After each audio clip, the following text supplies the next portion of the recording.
అబద్ధాల హామీలతో కేంద్ర రాష్ట్ర ప్రభుత్వాలు గద్దెనెక్కి రైతులను పట్టించుకోకుండా విస్మరిస్తున్న ప్రభుత్వాలు.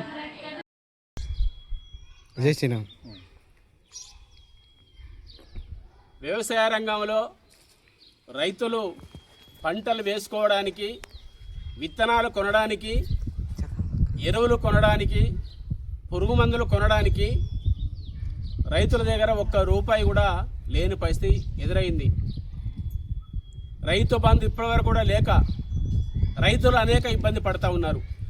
ప్రధానంగా గ్రామీణ ప్రాంతంలో, ఆదివాసీ గూడాలలో రేపు ఖరీఫ్ సీజన్ దగ్గర వస్తున్నది. విత్తనాలు కొందామంటే ఒక్క రూపాయి లేదు.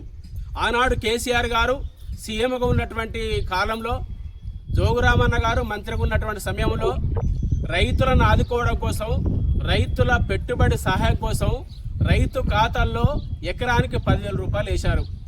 కానీ రేవంత్ రెడ్డి ఎన్నికల ప్రచారంలో కేసీఆర్ గారు ఎకరానికి 10,000 మాత్రమే ఉన్నాడు.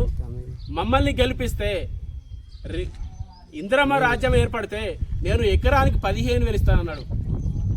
పట్టదారు రైతులకే కాకుండా కౌలు రైతులకు కూడా వారితో సమానంగా ఎకరానికి 15,000 ఇస్తానన్నాడు. అదేవిధంగా వ్యవసాయ కూలీలకు కూడా, భూమి లేని కూలీలకు కూడా సంవత్సరానికి 12,000 రూపాయలు వాళ్ళ ఖాతాలో ఇస్తానన్నాడు. కానీ ఆయన చెప్పినటువంటి మాటలు మర్చిపోయిండు. ఇప్పటి వరకు కూడా రైతు బంధు నిధులు రైతుల ఖాతాలో జమ కావడం లేదు. ఒకే ఒక్కసారి ఆయన అధికారంకి వచ్చి 2 సంవత్సరాల 3 నెలలు అవుతుంది. ఒకే ఒక్కసారి పార్లమెంట్ ఎన్నికల సందర్భంగా మాత్రమే ఓట్ల కోసమే ఒక్కసారి ఒక దఫా రైతు బంధు రైతుల ఖాతాలో జమ చేసిండు. కానీ ఇప్పటికీ 3 పంటలు అయిపోయినాయి. ఈ 3 పంటలకు సంబంధించినటువంటి రైతు బంధు నిధులు ఒక్క రూపాయి కూడా ఇప్పటివరకు రైతుల ఖాతాలో జమ కాలేదు. ఇవాళ మార్చి నెలలో ఉన్నాం.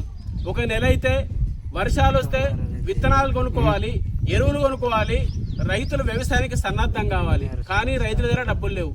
మళ్ళా పాతకాలం లెక్కనే చేతిలో సంచి పట్టుకొని దళార్ల చుట్టూ తిరిగి దళారికి దండం పెట్టి, అయ్యా వ్యవసాయం చేసుకోవడానికి నాకు ఒక 20,000 30,000 అప్పు కావాలని చెప్పి దళారిని ఇలా బతిలాడే పరిస్థితి మళ్ళా ఈ రేవంత్ సర్కార్లో ఏర్పడ్డది. ఆనాడు బాపు కేసీఆర్ గారు రైతులకు ఇబ్బంది కావద్దనే ఖరీఫ్ సీజన్ కానీ ముందే పెట్టుబడుల కోసం సహాయంగా అటు కేసీఆర్ గారు, ఇటు జోగురామన్న గారు ప్రతి ఫారెస్ట్ భూములకు కూడా, రెవెన్యూ భూములకు కూడా, అన్ని రకాల భూములకు ఎకరానికి 10,000 చొప్పున రైతు బంధు వేసేది. ఇలా ఒక్క రూపాయి లేదు. ఖరీఫ్ వచ్చిందంటేనే, రబీ వచ్చిందంటేనే రైతుల ఫోన్లు టంగు టంగుమని మోగేది. అక్కడ కేసీఆర్ బటన్ నొక్కితే టింగ్ టింగ్ మనకు మెసేజ్ ఇచ్చేది, డబ్బులు పడేది. ఇవాళ రేవంత్ రెడ్డి సర్కారు ఒక రూపాయి ఎట్లేదు.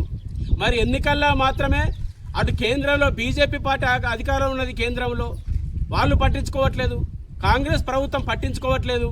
ఓట్లప్పుడు మాత్రం వస్తారు. వీళ్ళు కేవలం ఓట్ల బిచ్చగాళ్ళుగా మనం ప్రజలు భావిస్తూ ఉన్నారు. ఓట్లప్పుడు ఒక ఆయన లిక్కర్ వంచుతాడు, ఒక ఆయన కుక్కర్ వంచుతాడు, ఓట్లు వేయించుకుంటారు, వెళ్ళిపోతారు. తర్వాత మా ఊళ్ళకు రారు, మా బతుకులు చూడరు, మా సమస్యలు పట్టించుకోరు. ఈ ప్రాంత ప్రజల సమస్యలు పట్టించుకునేది, ఈ ప్రాంత సమస్యల పరిష్కారం కోసం కొట్లాడేది ఒకే ఒక్క నాయకుడు, మాజీ మంత్రి జోగురామన్న గారు.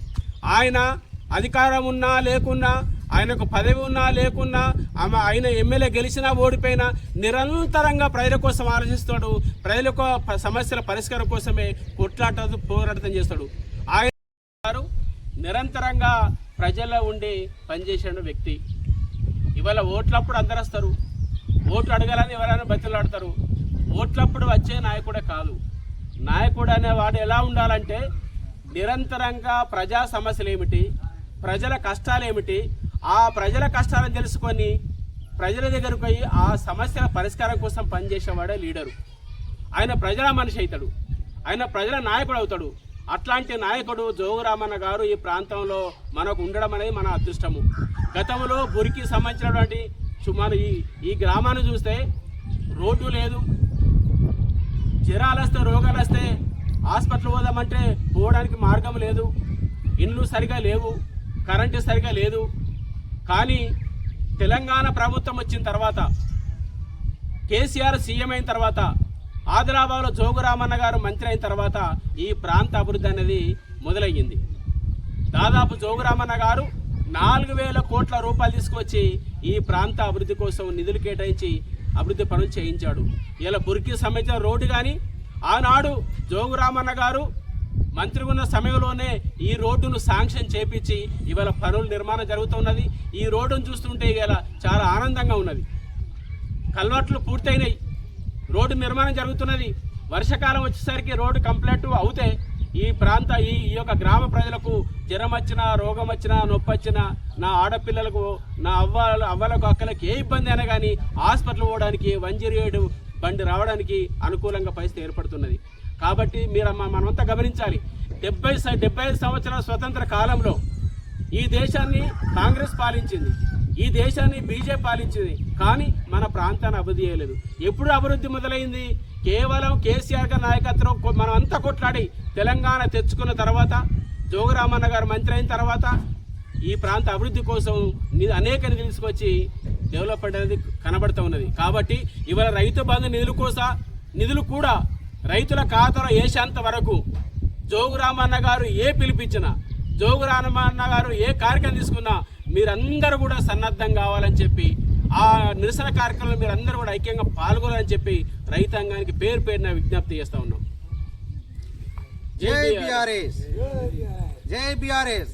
జోగురామన్న గారి నాయకత్వం వర్ధిల్లాలి, జోగురామన్న గారి నాయకత్వం వర్ధిల్లాలి.